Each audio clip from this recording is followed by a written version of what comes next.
Secret server में login की setting के हवाले से देख लेते हैं। इसके लिए हमें क्या करना है, सबसे पहले सीक्रेट सर्वर पे सेटिंग में आना है।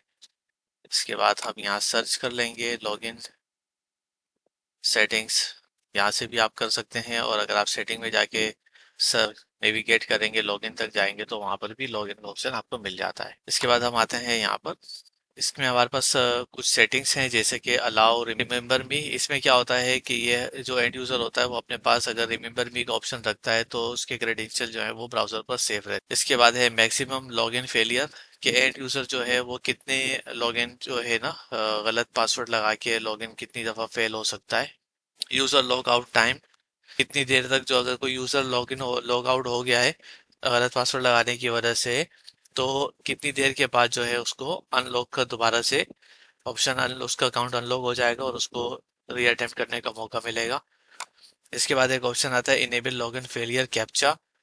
इससे ये होता है कि अगर एंड यूजर ने गलत पासवर्ड टाइप किया तो उसके पास जो है फिर कैप्चा का ऑप्शन नजर आता है, जिससे वो टाइप करना जरूरी हो जाएगा। कैप्चा का ऑप्शन जो है उसके इनेबल करने से पहले कितनी दफ़ा मिस अटेम्प्ट होने चाहिए उसकी हम यहाँ से क्वांटिटी सेट कर सकते हैं।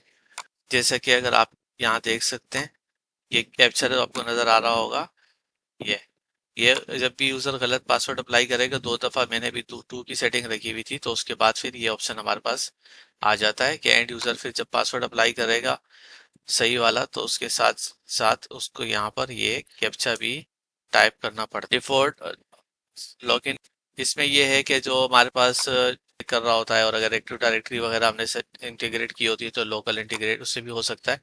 तो इसके लिए क्या होगा कि ये जो ऑप्शन है ये यहाँ पर काम आता है। हम ये चाहते हो कि हमारा जो यूजर है उसके पास by default active directory sync का ऑप्शन ही ऐसा प्राइमरी डोमेन नजर आए, तो हम ये भी कर सकते हैं, और अगर हम लोकल को रखना चाहें तो लोकल को भी कर सकते हैं। एंड यूजर इसे चेंज जरूर कर सकता है, ठीक है, मगर ये है कि हम इसको अभी हमने जो है ना प्राइमरी तौर पर जो है ना जो हम ऑप्शन लेंगे वो नजर आता है। उसके बाद आते हैं इनेबल डोमेन सेलेक्टर।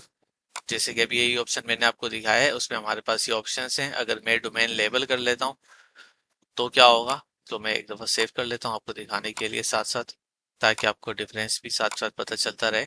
अब मैंने ये डोमेन का वो सेलेक्ट किया है, तो मेरे पास यहाँ पर लेबल नजर आ रहा है, ये देख रहे हैं? ये लेबल के तौर पर आ गया है। अभी इसी ऑप्शन को मैं चेंज करके दिखाता हूँ आपको। Domain drop down, show domain drop down का ऑप्शन मैंने सेलेक्ट कर लिया है। तो अब मैं वापस आता हूँ, तो आपके पास यहाँ पर ये ऑप्शन नजर आएगा। इस तरह से अभी आपके पास ड्रॉप डाउन का ऑप्शन आ गया। उसके बाद एक ऑप्शन है हाइड डोमेन इन्फॉर्मेशन, ठीक है। सेव कर वापस आते हैं अपने पेज पर, तो रिफ्रेश करते हैं। तो अब आप देख सकते होंगे कि यहाँ पर जो है डोमेन का जो ऑप्शन है, डोमेन की इंफॉर्मेशन का पेज ही अब ऑप्शन ही अब जो है यहाँ से हट गया है, ठीक है। तो इस तरह से ये लॉगिन की सेटिंग होती है इसमें।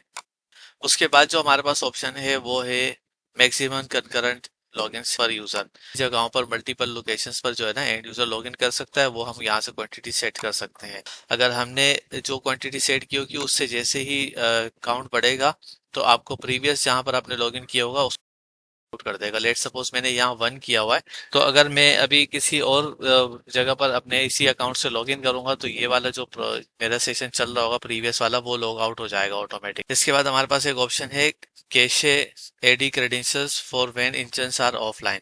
तो इसके लिए क्या होता है कि जो हमारे पास इसमें क्या होता है कि अगर हम ये चाहते हो कि एंड यूजर का जो एक्टिव डायरेक्टरी के अकाउंट से वो लॉगिन कर रहा है उसके क्रेडेंशियल जो है वो भी साथ सेफ रहें, ताकि अगर कभी डिस्ट्रीब्यूटेड इंजन काम ना कर रहा हो तो भी वो लॉगिन कर सके अपने क्रेडेंशियल से। तो ये ऑप्शन हम यहाँ से इनेबल कर सकते हैं। ऑप्शन सिलेक्ट किया है, ऊपर हमारे पास क्लियर कैश एटी क्रेडेंशियल्स का ऑप्शन भी इनेबल हो गया। नेक्स्ट वो जो लॉगिन करेंगे तो उनके जो आईडी पासवर्ड वगैरह होंगे वो सेफ रहेंगे टेम्परेरी तौर पर ऑफलाइन के लिए। इसके बाद है विजुअल कीप्टेड कीबोर्ड, और ये नीचे ऐसी गई सब सेक्शन है रिक्वायर्ड के नाम से, ठीक है। तो इसमें क्या होता है कि अगर हम ये ऑप्शन इनेबल करते हैं तो हमारे पास इस तरह से विजुअल कीबोर्ड साथ में नजर आता है। तो ये है हमारी लॉगिन की सेटिंग्स।